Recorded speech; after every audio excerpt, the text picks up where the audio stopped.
Hi friends, welcome to my channels. आज हम discuss करेंगे कॉर्टिकल बोन और उनकी पोजीशंस जो हमें हेल्पफुल करेंगी कि कहाँ कहाँ में बेजल इम्प्लांट या फिर कन्वेंशनल इम्प्लांट हमें एंगेज करना है।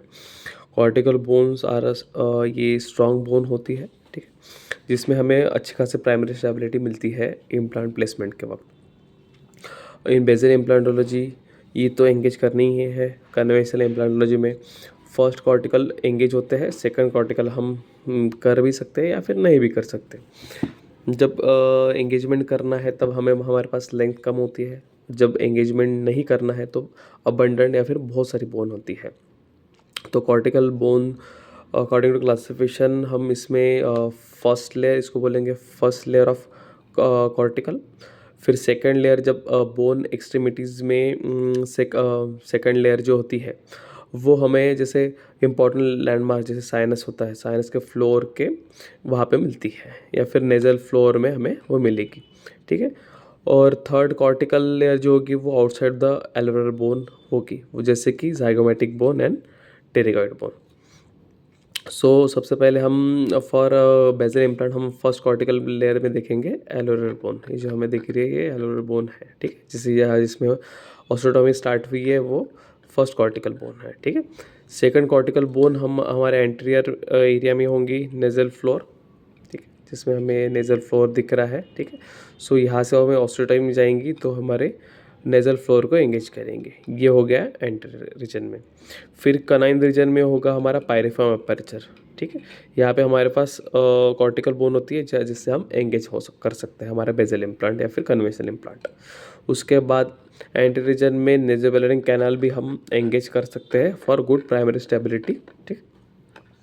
जब प्रीमोलर मोलर एरिया में आते हैं, प्रीमोलर में एरिया में हम एक्सट्रैक्शन सॉकेट का अपेक्स भी एंगेज कर सकते हैं फॉर गुड प्राइमरी स्टेबिलिटी। उसके बाद palatal bone and buckle bone, palatal bone and buckle bone हम एंगेज कर सकते हैं फॉर गुड प्राइमरी स्टेबिलिटी। उसके बाद टेरिकॉइड या फिर टर्मिनल मोलर रीजन में हम एंगेज करेंगे हम टेरिकॉइड प्लेट्स। टेरिकॉइड प्लेट्स में भी हम जो इनका फ्यूजन है, मिडिल टेरिकॉइड और लैटरल टेरिकॉइड प्लेट, इनका फ्यूजन जो होता है वहाँ पे हमें हमारा बेजल इम्प्लांट या फिर हमारा कन्वेंशनल इम्प्लांट हमें एंगेज करना है for good primary stability. Primary stability इसलिए है कि हम पेशेंट को इमीडिएट दांत दे सकते, जिसको हम इमीडिएट लोडिंग बोलते हैं। उसकी वजह से हमें ये सब चीज़ें एंगेज करनी है। जैसे एग्जांपल में ये दिख रहा है कि जो इम्प्लांट है, बेजल इम्प्लांट है, ये इन बिटवीन टेरिकॉइड प्लेट्स में एंगेज हुआ है, ठीक है, जिसमें हमें पता चलता है कि ये अच्छा एंगेजमेंट है और अगर हमें अच्छा खासा सपोर्ट दे सकता है हमारे प्रोसेसेस के लिए, ठीक है।